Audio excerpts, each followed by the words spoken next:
I'm Eric Barnes with the Daily Memphian, and welcome to The Sidebar, a weekly show on the community, arts, culture, and more. Today, we're very pleased to be talking to Anna Mullins-Ellis, the president and CEO of New Memphis Institute. So stay with us for a conversation with Anna. Anna, thanks for being here. Yeah, thanks so much for having me. It's been a while since we had New Memphis on. We were just talking about that before we started, and I don't know what that is or why. Because my memory resets every 3 years, so I don't think it's been since 2023. I like that. I'm going to steal that one. No, we are obviously always very close to the work that the Daily Memphian does, and are constantly sharing your content as I was fishing for that.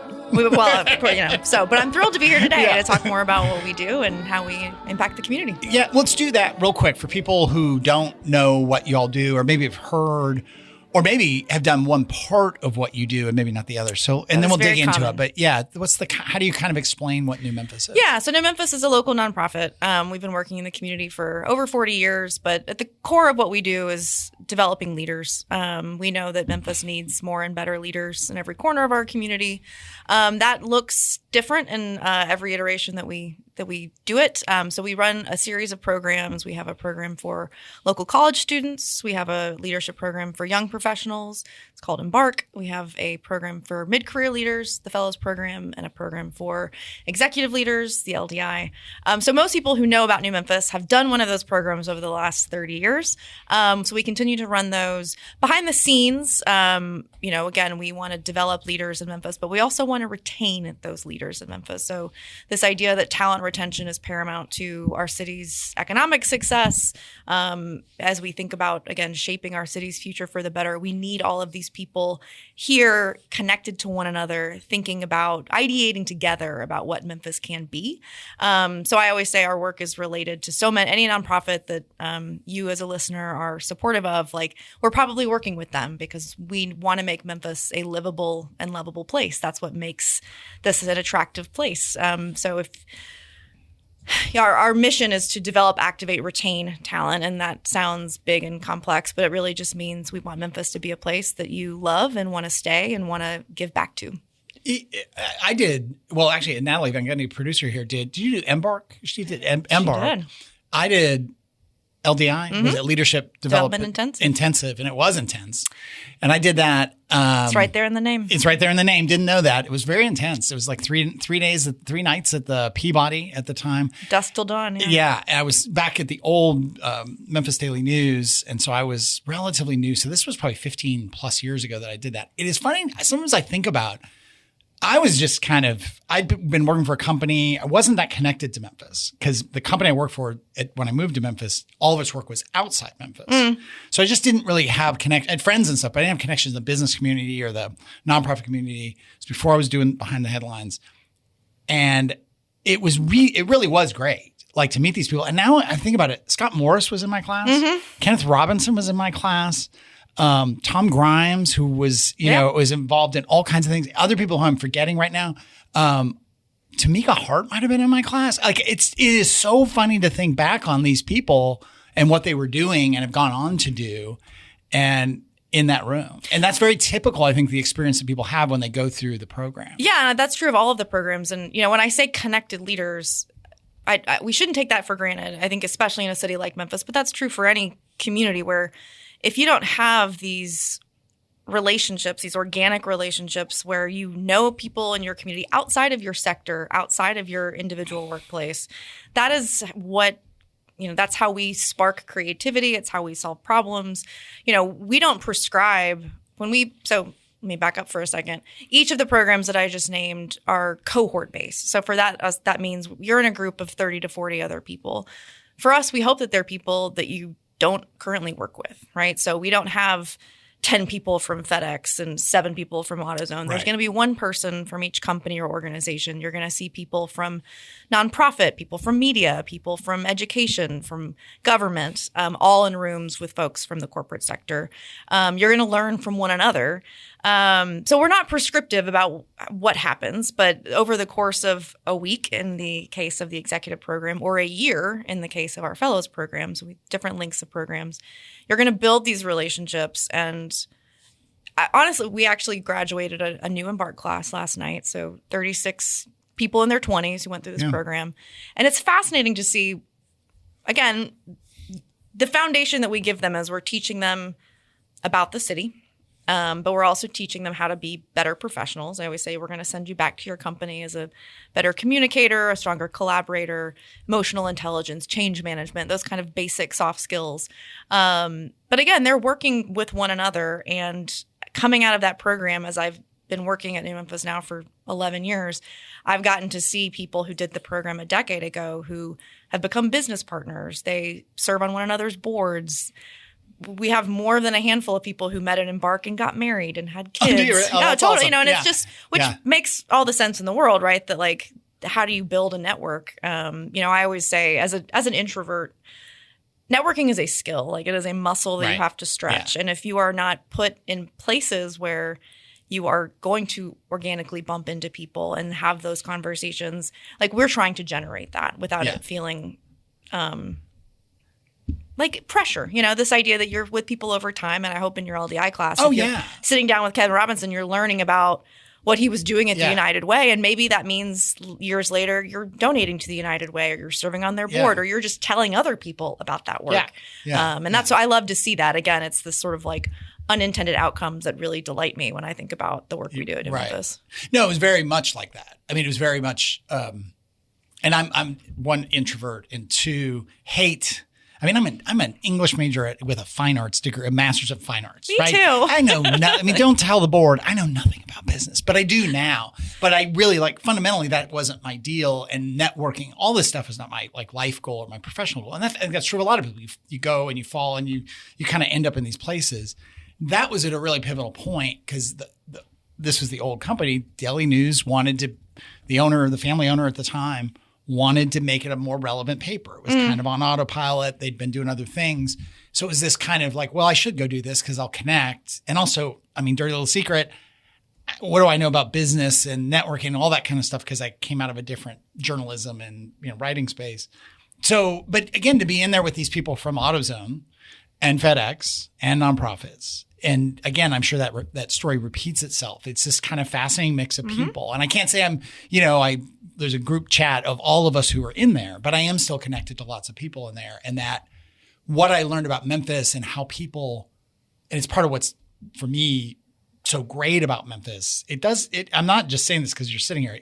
That room was a microcosm of everything great about Memphis. I feel that way. Big companies, often. Nonprofits, religion. I'm not a religious person. Kenneth Robinson is. It was fascinating to be with him, and he remains someone I see and talk to, and we're, friendly and all that kind of stuff. Scott as well. Yeah. No, when I first started working in New Memphis, literally every room I would go into in the city, wherever I was having a meeting, whether, I was at City Hall or in someone's boardroom, somebody in that room would go, oh, I'm a fellows graduate from 2012, or I did the LDI back in, 2007. And it is that kind of quiet web of people who have, again, a shared passion for the city, a shared commitment to being here, and again, taking part in shaping the city's future for the better. And it doesn't matter, again, the idea that there's a diversity of experience, a diversity of perspective, diversity of age, of sector, like all of that matters. I think I hate the word networking because I think people hear it as being transactional, and it is. And sometimes people do. Companies will send folks to a New Memphis program to be like, hey, you're an external facing, sales rep, like go stretch that muscle. Right. But at the end of the day, what networking really just means is like you have a community of friends. And, when we think about what makes Memphis sticky for people, it is both, this is a city where I have a satisfying social network, and that matters regardless of your age, certainly more important for people young in their career. It's a place where you feel like you have professional opportunity, which is something we're constantly combating in Memphis. And I can tell you, I can sit down here with, anyone on your team and go, no, Memphis has so much professional opportunity. But if they are like, I'm ready to make a job change, and they don't have a network of people around them, they're going to start looking to Dallas, to Nashville, to, like this idea that, oh no, I met 30 people who worked at 30 thriving companies in Memphis. I can talk to them and I know what they do. And there is a kind of implicit education. And again, just that support of like, hey guys, I'm looking, or hey, my job is changing in 6 months and I'm considering something new. Like it's that kind of referral network that I think really makes a community thrive. And again, as we talk about talent retention and population loss. I feel very strongly, particularly for that young professional demographic, that we have to help young people feel like it's not just that they're happy in Memphis today, but that they have a 5 to 10 year career arc in Memphis. And I'm talking about talented, smart kids. I'm saying kids. It makes me feel I'm not that old. Young people who have a ton of opportunity and choice. So like what I often hear from people who engage in our programs, because we're doing tons of work within our programs to help people get connected to the assets that we think make Memphis truly special. So arts, culture, entertainment, green space, all of the things, the Daily Memphian, these things that are special to Memphis. And what we find is that if we can expose them at that point, it is not their satisfaction with Memphis as a cultural place to live. In fact, what we find is that people actually, as they come through our programs, leave saying, I'm very excited about the opportunities in Memphis for me as a person. But when we ask them in their surveys at the end of a program, do you think you'll be living and working in Memphis in 5 years? When they say no, it's almost always they check the box of, I think my career will have to take me out of Memphis. That there's this perceived notion that there is going to be a ceiling for a young, ambitious person and that they're going to have to leave Memphis. So again, that's fascinating. And it used to be, because so many times it is a company partner who sends us their talent. So it's our largest employer is your AutoZones, your FedExes, your St. Jude's, but also our mid-market firms, small businesses, entrepreneurs. They're sending us their talent, and we used to actually struggle because they'd say, "Well, I don't want my 28-year-old rising star to meet a bunch of people from other companies." I was going to ask you about this. Yes, but I'm like, look, it's an ecosystem, and and the reality for any company is the average tenure of a young professional with a college degree is 2.8 years. It's not you, company. I'm like, it's just like, that's just the world that we live in. So rather than have that young rising star say, okay, I've finished 3 years here at First Horizon, where am I going next? And they start looking at other markets, make sure that they have this dynamic this group finance of people company. Here. Because I'd like to be at a small company now. And you're going to be the beneficiary. You're going to have that person bounce over from the other company. So I think that has evolved quite a bit, especially in the wake of COVID. I think companies understand that we are competing on a national, if not global level. Right. So we should be supporting one another internally. Well, I have a bunch. I would also think that there's friends. I want to know that my friends are going to have career path. I want to know my partner, my girlfriend, boyfriend, like my wife, my husband, whatever, like it's 100%. All yes, that. It is. And my sister actually is thinking about moving where she's from. Boy, if she moved here, there's more stickiness for me to be here. But I don't know if there's a place for her to be if she moves here or comes back here. What, right? I mean, yes, all and again, those when dynamics. You think about your network, it's also one that you're lending to your immediate family and friends. And I love, I get an email, at least once a week, if not daily, from a new Memphis graduate who's like, hey, my son's coming back from college. Are there any internships still available in the city? Or I just hired this fantastic person. Their wife is relocating as well. This is what she does. And we're constantly helping network in that way. And I think it's one of the things that, for better or worse, the size of our market, it can either work for us or against us. And in this moment, I choose to lean in and say, we have a benefit there. Yeah. We're here with Anna Mullins-Ellis. She's president and CEO of New Memphis Institute. They also have a podcast on WYXR. Tell me when it's on. Meanwhile in Memphis, we launched this back in 2020. So it was a little COVID project that has grown and become a big part of what we do. But it's a weekly conversation with leaders who are doing something interesting in the city, people, projects, organizations that are moving the city forward. Airs every Tuesday morning at 8:00 on WYXR, but you can also download it as a podcast on any of your platforms. But excellent listen. We'll come back to all these things what we're talking about with Anna, but let me take a moment to remind everyone. I'm Eric Barnes, and this is The Sidebar. It airs here on WYXR every Thursday at 11:30 and is focused on the community, arts, culture, everything in between. It's not just a radio show, though. It is one of the many podcasts we do at the Daily Memphian, including our morning podcast, the AM DM, with Natalie Van Gundy, who's sitting next to me, a lot of staff members, and, of course, Mary Casciola, who does a big interview on the biggest story of the day or one of the biggest stories of the week. We also have our Memphis Grizzlies podcast with Drew Hill and Chris Harrington, and our food podcast, Sound Bites, hosted by Holly Whitfield, that also airs here on WYXR every Thursday at 11. All of those shows are available as podcasts on iTunes, Spotify, YouTube, soon to be video on YouTube, or wherever you get your podcasts. We also host the podcast version of Behind the Headlines, the TV show we produce with the folks over at WKNO every week. And that also is available on wherever you get your podcasts. You can get, in terms of the WYXR shows, that's Sound Bites and the Sidebar, you can go to WYXR.org or the WYXR app. If you're not a supporter of WYXR, it is nonprofit, listener-supported radio. You can become a member and get all kinds of benefits. You can do a one-off donation on the app or at the website. And if you're not a paid subscriber to the Daily Memphian, it is the largest newsroom in the region. We just had our 8th anniversary from formation, which is so weird. May 1st was my start date. I was employee number 1. And seems like, I don't know if it seems like 3 years ago or if it seems like, 20 years ago. But anyway, and we're coming up on our 8th anniversary from launch in the fall. Paid subscriptions, that pays 50% of what we do at the Daily Memphian. We are a nonprofit. We also do donations, and you can support us that way if you are interested. Coming up soon on the Sidebar, we'll be talking to the folks at Live at the Garden about their summer series. We recently had a great conversation, an incredible conversation with Karen Carrier of the Beauty Shop, of Molly LaFontaine, of Another Roadside Attraction.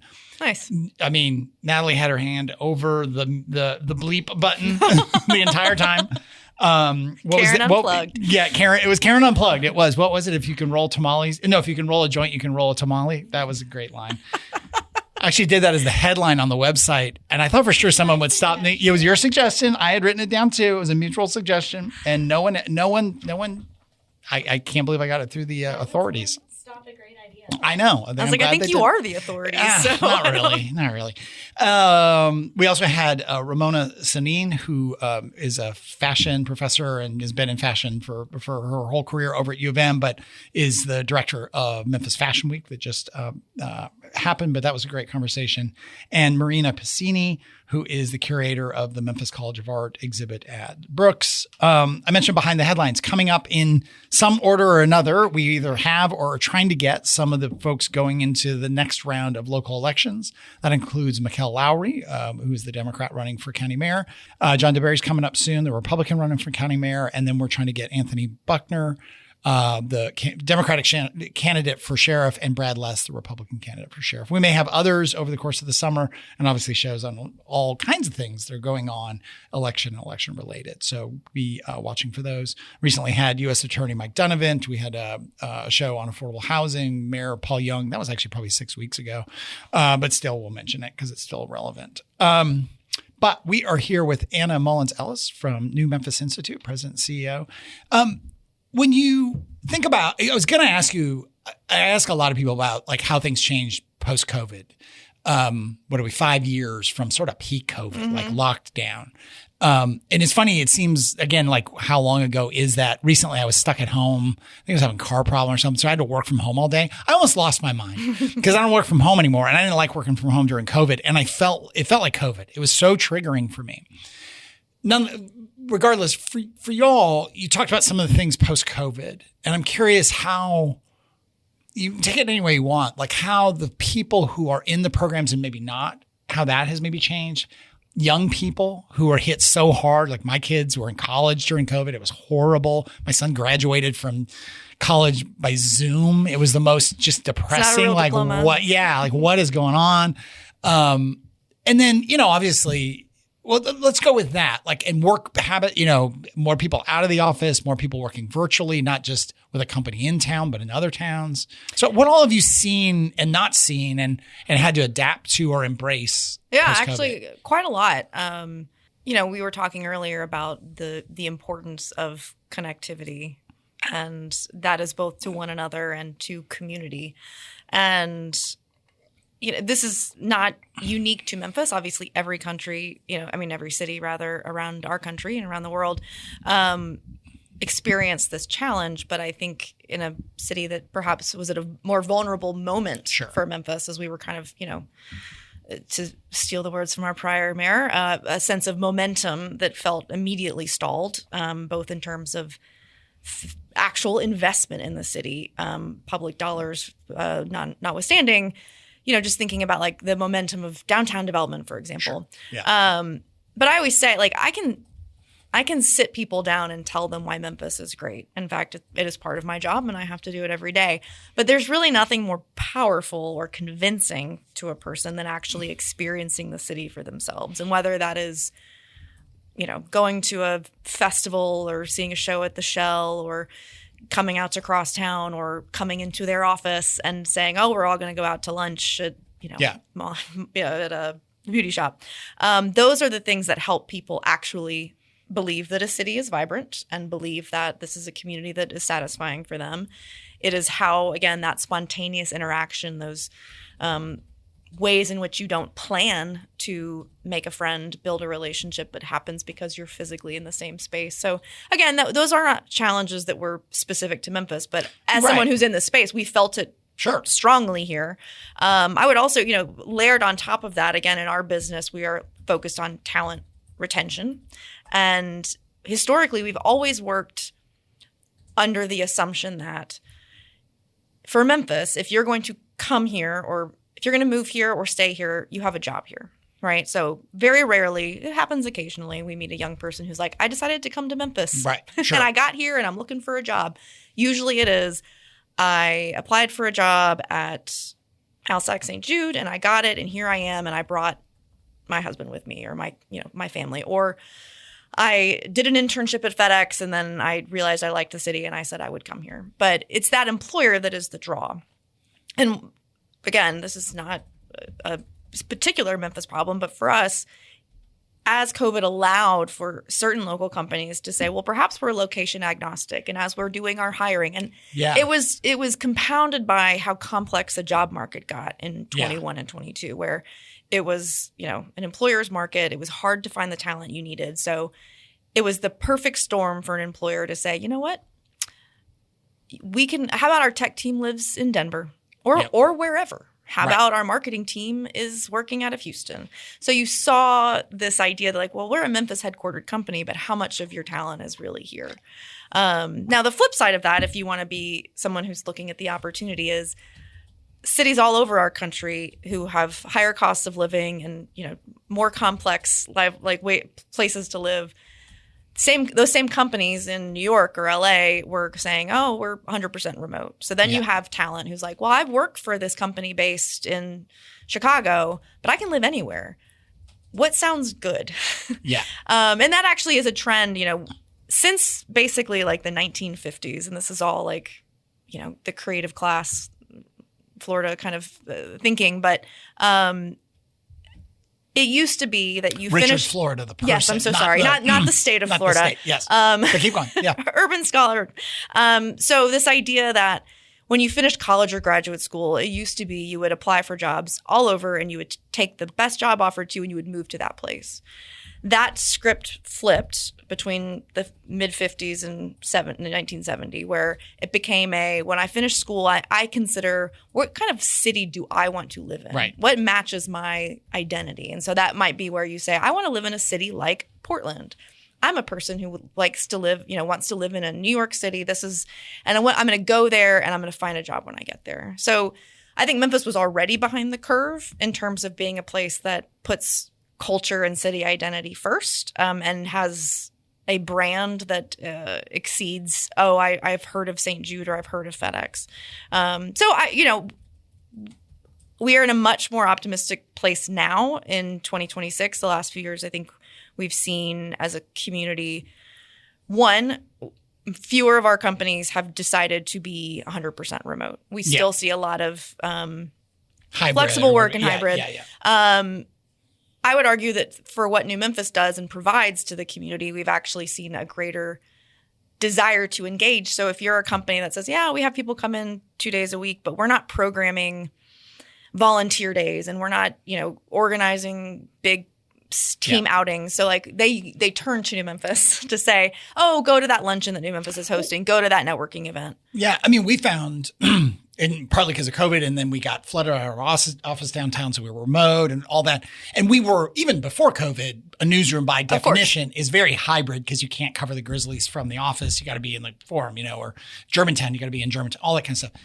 That doing more regular in-person company meetings with lunch is hugely important. We get really good turnout. There's nothing profound particularly. It's just like kind of, and then outings. We did a Topgolf thing. We'll go to a brewery. We'll go to wherever. And those things really go a long way, especially, and we've been growing and we had retirements and we've sort of changed some staff over. The staff wants to connect with the other people in a way. So all that kind of stuff, I do feel like it's even more important post-COVID. And the younger staff really seeks that. And the people we've recruited to town and they want some more of that kind of connection. And it's one of those things that I think companies, we all learned this in real time. You kind of don't know that you need it until you don't have it. And then you go, oh, we're missing, when you have a scheduled Zoom meeting with one person, you're like, all right, we have 30 minutes. This is what we're going to talk about. And there's less of the, again, oh, this is what I'm working on, or anyway, that's all. And I will also say though, and I'm proud of this in Memphis. Memphis is a city where we rely heavily on our business community to drive community activation, right? So it is when you talk to somebody who works in Memphis, oftentimes they have been incentivized by their company or connected by their company to serve on a nonprofit board, to volunteer, to mentor, or again, even just my company has a box at the Grizzlies. My company bought tickets to Live at the Garden. I'm going because my company invested in this cultural asset. And a smart company hopefully sees that as a win-win because it's engaging their team and connecting them and hopefully building company culture, but it's also connecting those people to community in a way that will retain them here.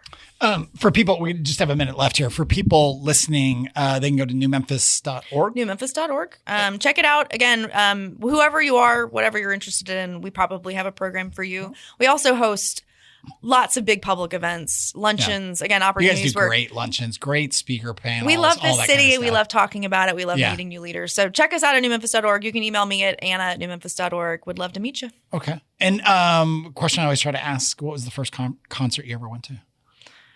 Oh my gosh. I think this is both is embarrassing and makes me feel old. I grew up in Kansas City, outside in the suburbs of Kansas City, and there was an outdoor concert series, and I saw No Doubt. Oh, nice. And I thought that now, Gwen Stefani's really let me down. I don't know what's going on with her, so I don't want to associate myself. 13-year-old me was really bought into that shtick. So, what can I say? I am who I am. That's pretty good. Anna Mullins-Ellis, President and CEO of New Memphis Institute. Thanks for being here. We really appreciate this was so fun. Thanks for having me here. Absolutely. That is all the time we have this week. If you missed any of the episodes, you can go to wyxr.org, the Daily Memphian, or wherever you get your podcasts to get the full episode. But thanks very much, and we'll see you next week.